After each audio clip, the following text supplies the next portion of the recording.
Hello students, welcome to Multi Education Corner. We are here again with the topic Power Sharing, Class 10th Political. In this lecture, we will discuss about the different form of power sharing in India, and we will discuss about the why power sharing is desirable. Power sharing इतनी desirable क्यों है? Power sharing की ज़रूरत क्यों है India जैसी diverse country में? So students, accommodation of Belgium की अगर हम बात करें तो बेल्जियम लीडर्स ने बिटवीन 1970 एंड 1993 यानी 1970 से 1993 के बीच में जो कॉन्स्टिट्यूशन था उसको 4 टाइम अमेंड किया, 4 टाइम उसमें सुधार किया, अमेंडमेंट किया, बदलाव किया। ठीक है, क्यों किया? To work out an arrangement that would make everyone to live together, यानी कि ऐसा अरेंजमेंट हो सके जिससे कि एवरीवन, जो एथनिक कंपोजिशन वहाँ पर था Dutch, French and German speakers का, वो सभी के सभी उसी छोटी सी कंट्री में बहुत अच्छे से रह सकें और एवरीवन की फीलिंग को रिस्पेक्ट किया जा सके। ओके स्टूडेंट्स, सो यहाँ पर हमारा बेल्जियम के लिए क्या कैसे बेनिफिशियल रहा पावर शेयरिंग वो हमने देख लिया है। अब हम फॉर्म्स देखेंगे स्टूडेंट्स। सो स्टूडेंट्स, अब हम अपनी कंट्री में देखें तो forms of power sharing in India. India में पावर शेयरिंग की 4 फॉर्म्स हैं। अगर हम फर्स्ट देखें तो हॉरिजॉन्टल पावर शेयरिंग, सेकंड हमारा है वर्टिकल पावर शेयरिंग, थर्ड है हमारा power sharing among social groups and fourth है power sharing among political parties.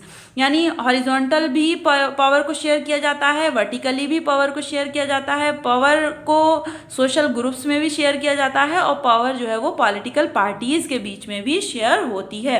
अब सबसे पहले हम बात कर लेते हैं हॉरिजॉन्टल पावर शेयरिंग की। तो students, power is shared among different organ of government.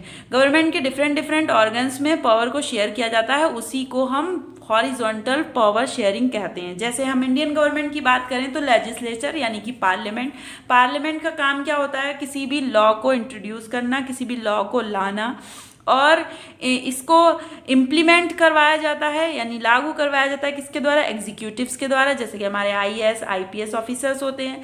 अब स्टूडेंट, अगर ये एग्जीक्यूटिव्स और लेजिस्लेचर के बीच में या लेजिस्लेचर और पब्लिक के बीच में या पब्लिक और एग्जीक्यूटिव्स के बीच में कोई कॉन्फ्लिक्ट पैदा हो जाए तो उसके लिए हमारा थर्ड ऑर्गन है वो है जुडिशियरी। ये एक इंडिपेंडेंट ऑर्गन है हमारा इंडियन गवर्नमेंट का। यहाँ पर इन कॉन्फ्लिक्ट्स को क्या किया जाता है? सॉल्व किया जाता है। तो स्टूडेंट, पावर को इस तरह से हॉरिजॉन्टली शेयर्ड भी किया गया जाता है। हमारी इंडियन गवर्नमेंट में हॉरिजॉन्टल शेयरिंग है पावर का लेजिस्लेचर, एग्जीक्यूटिव और जुडिशरी के बीच में। ओके स्टूडेंट्स, तो अब हम नेक्स्ट देखते हैं vertical power sharing. Vertical distribution of power अगर हम स्टूडेंट्स देखें तो power can be shared among government at different level. अब डिफरेंट लेवल में कैसे? जैसे कि हमारा यूनियन गवर्नमेंट या सेंट्रल गवर्नमेंट होती है। ओके स्टूडेंट्स, उसके बाद हमारी एवरी स्टेट में, हमारे पास इस टाइम 28 स्टेट्स हैं, तो 28 स्टेट में हमारी अलग अलग गवर्नमेंट होती है जिसको हम स्टेट गवर्नमेंट कहते हैं। और थर्ड जो हमारी है वो है लोकल गवर्नमेंट। जैसे कि हमने बेल्जियम की स्टोरी पढ़ी थी तो उसमें भी हमने 3 टाइप्स की गवर्नमेंट पढ़ी थी। फर्स्ट जो हमारी गवर्नमेंट थी, हमारी ही तरह उनकी कंट्री में भी सेंट्रल गवर्नमेंट थी, और सेकंड जो थी वो उनकी कैपिटल सिटी में अलग से गवर्नमेंट थी, और जो थर्ड थी वो उनकी कम्युनिटी गवर्नमेंट थी। वही हमारे यहाँ लोकल टाइप ऑफ गवर्नमेंट है जिसमें कि पंचायती राज सिस्टम पूरा का पूरा आता है स्टूडेंट। तो इन तीनों गवर्नमेंट के पास अपनी अपनी पावर्स हैं। यूनियन गवर्नमेंट के पास ज़्यादा पावर्स होती हैं, स्टेट गवर्नमेंट के पास अपनी खुद की अलग पावर्स होती हैं, लोकल गवर्नमेंट के पास अपनी अलग पावर होती हैं। ओके, एंड कोई भी एक दूसरे की पावर में इंटरफेयर नहीं करता है।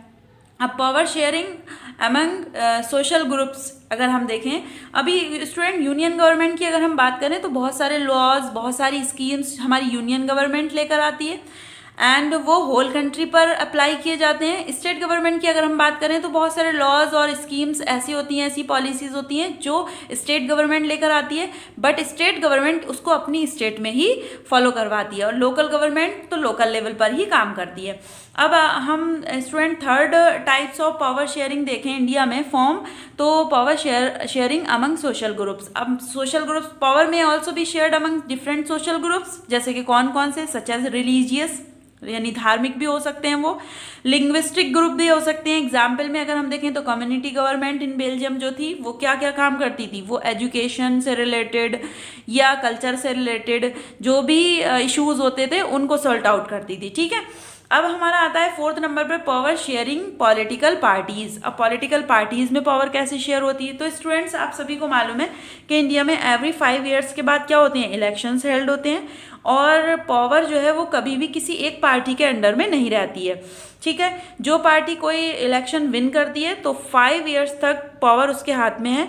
सम टाइम एक सिंगल पार्टी अगर विन करती है, टोटल बहुमत लेकर आती है वो फुल बहुमत, तो वो अपनी गवर्नमेंट फॉर्म करती है, फुल पावर उसके हाथ में रहती है। लेकिन सम टाइम क्या होता है, कोई 2 पार्टीज मिलकर के कोalition गवर्नमेंट बनाती हैं या गठबंधन की सरकार बना लेती हैं, तो 2 पॉलिटिकल पार्टीज में वो पावर डिवाइड रहती है। और इसके अलावा स्टूडेंट्स ऐसा नहीं है कि जो हमारी पॉलिटिकल पार्टी जो विन नहीं कर पाई है, हार गई है, तो वो अपोजिशन में बैठती है, उनके पास अपोजिशन की भी पावर होती है। ओके स्टूडेंट, तो election ensure that power does not remain in one hand, यानी हमारे यहाँ जो इलेक्शंस होते हैं एवरी 5 ईयर के इंटरवल के बाद, वो क्या इंश्योर करते हैं कि power does not remain in one hand, यानी कभी भी किसी एक हाथ में पावर नहीं रहती है। ठीक है स्टूडेंट, अब बात आ जाती है कि why power sharing is desirable. Power sharing जो है वो ज़रूरी क्यों है, क्यों सेंट्रल गवर्नमेंट कुछ पावर स्टेट गवर्नमेंट को दे देती है, क्यों स्टेट गवर्नमेंट कुछ पावर लोकल गवर्नमेंट के पास रहती है। अगर हम हॉरिजॉन्टली बात करें तो लेजिस्लेचर के पास अपनी पावर्स हैं, एग्जीक्यूटिव्स के पास अपनी पावर्स हैं, जुडिशियल सिस्टम जो है हमारा इंडिपेंडेंट है उसके पास अपनी पावर्स हैं। क्यों ऐसा है, पावर डिफरेंट सोशल ग्रुप्स के पास अलग अलग है, हमारी डिफरेंट पॉलिटिकल पार्टीज़ के पास भी पावर जो है वो अलग अलग है। तो इसका मतलब ये है कि हम कहीं ना कहीं हमको ये जानना ज़रूरी है कि पावर शेयरिंग जो है वो डिज़ायरेबल क्यों है, ज़रूरी क्यों है हमारे लिए। सो स्टूडेंट्स अब हम यही देखते हैं। स्टूडेंट्स अगर पावर को शेयर ना किया जाए तो आपने 9th क्लास में एक चैप्टर पढ़ा था जिसमें हमने डिक्टेटरशिप पढ़ा था हिटलर के बारे में, यानी नाजीज़ वाला जो हमने चैप्टर पढ़ा था, नाजिज्म वाला चैप्टर नंबर 2 हिस्ट्री में। उसमें आपने देखा था कि पावर जो है वो एक सिंगल हैंड में के अंडर कंट्रोल हो गई थी और जिसका नाम हिटलर था। ठीक है, उसने किस किस तरीके से अपनी कंट्री के पीपल्स को परेशान किया, कई तरीके अपनी तरीके से बहुत सारी पॉलिसीज़ इंट्रोड्यूस करवाई जो लोगों को नहीं भी पसंद आ रही हैं तो भी वो उनको मानना पड़ रही हैं। ठीक है, तो इसका मतलब है कि जब पावर किसी सिंगल हैंड के अंडर कंट्रोल हो जाती है तो गवर्नमेंट किस टाइप की हो जाती है, डिक्टेटर टाइप गवर्नमेंट हो जाती है। और डिक्टेटरशिप में क्या होता है कि वो जिसके पास पावर है वो जी चाहे जैसे चाहे उस पावर का यूज़ करे और हम सबको वो मानना पड़ता है। ठीक है, इस सबसे पहली बात तो इसमें यही आती है कि पावर को डिफरेंट लेवल पर शेयर होना बहुत ही ज़रूरी है, क्योंकि अगर इस तरीके से नहीं हुआ तो जो वन हैंड में पावर अगर चली जाए तो क्या होगा, तो डिक्टेटरशिप का होने का किसी भी कंट्री में बहुत ज़्यादा खतरा बढ़ जाता है। Power sharing is good, power sharing बहुत अच्छी चीज़ है because it help to reduce the possibility of conflict. और दूसरी सबसे बड़ी बात यह है कि पावर शेयरिंग इसलिए भी ज़रूरी है क्योंकि ये कॉन्फ्लिक्ट की जो पॉसिबिलिटीज़ बनती हैं उनको रिड्यूस करती है या कम करती है। कॉन्फ्लिक्ट किस किस के बीच में होते हैं, डिफरेंट सोशल ग्रुप्स के बीच में होते हैं। और इंडिया जैसी एथनिक कंपोजिशन वाली कंट्री में तो ये बहुत ही ज़्यादा ज़रूरी है बिकॉज इंडिया में रीजनल बेसिस पर, रिलीजन बेसिस पर, कल्चरल बेसिस पर, इकोनॉमिक बेस पर, ठीक है, हर बेस पर यहाँ पर बहुत ज़्यादा डिफरेंसेस लोगों में देखने को मिलते हैं। सेकंड पॉइंट ये है कि पावर शेयरिंग इसलिए भी डिज़ायरेबल है because it is a spirit of democracy, ये डेमोक्रेसी की स्पिरिट है।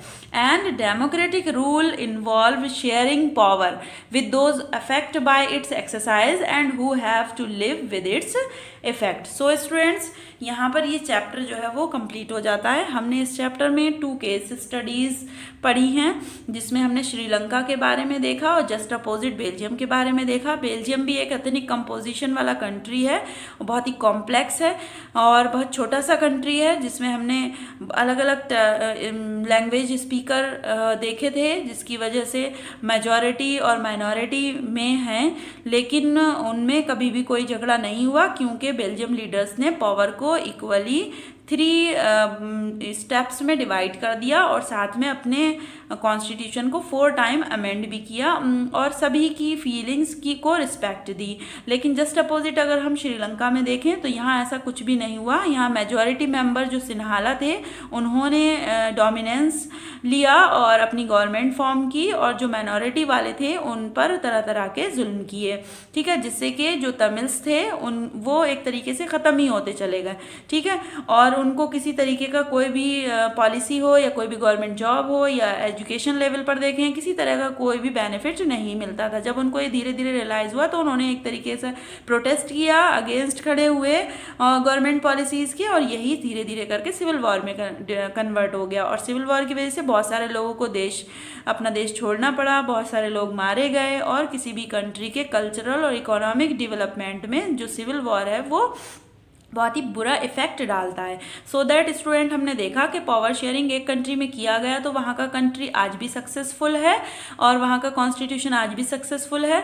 और एक कंट्री में पावर को शेयर नहीं किया गया, कुछ ही हाथों में रखा गया, तो वहाँ के कंट्री में सिविल वॉर होकर के वहाँ की कल्चरल और इकोनॉमिक कंडीशन को काफ़ी नुकसान हुआ। सो दैट जब हम इंडिया की बात करते हैं तो इंडिया तो वैसे ही डाइवर्स कंट्री है, एवरी लेवल पर हमको डाइवर्सिटी देखने को मिलती है। सो इंडिया में भी पावर को 4 फॉर्म्स को फॉलो किया जाता है, जो हमने आपको बताई कि हॉरिजॉन्टली पावर को शेयर किया जाता है, जैसे कि लेजिस्लेचर, एग्जीक्यूटिव और जुडिशियली, और फिर वर्टिकली पावर को भी शेयर किया जाता है, जैसे यूनियन गवर्नमेंट के पास अपनी पावर्स होती हैं, स्टेट गवर्नमेंट के पास अपनी पावर्स होती हैं और लोकल गवर्नमेंट के पास अपनी पावर्स होती हैं। इसके अलावा पावर डिफरेंट सोशल ग्रुप में भी शेयर की जाती है, और इसके अलावा पावर जो है वो डिफरेंट पॉलिटिकल पार्टीज में भी शेयर की जाती है, ठीक है। लेकिन एक चीज़ हमें याद रखने वाली है कि इंडिया में जो इलेक्शंस हेल्ड होते हैं एवरी 5 ईयर्स के बाद, उससे ये इंश्योर हो जाता है कि power does not remain in one hand, के पावर कभी भी एक हैंड में रिमेन नहीं रहती। सो स्टूडेंट्स, यहाँ पर हमारा चैप्टर फिनिश हो जाता है, पावर शेयरिंग।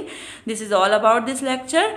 एंड वीडियो अगर आपको पसंद आए, आपका कंसेप्ट क्लियर हो, तो वीडियो को लाइक करें, शेयर करें, चैनल पर अगर नए हैं तो सब्सक्राइब करें। Thank you so much for watching this video.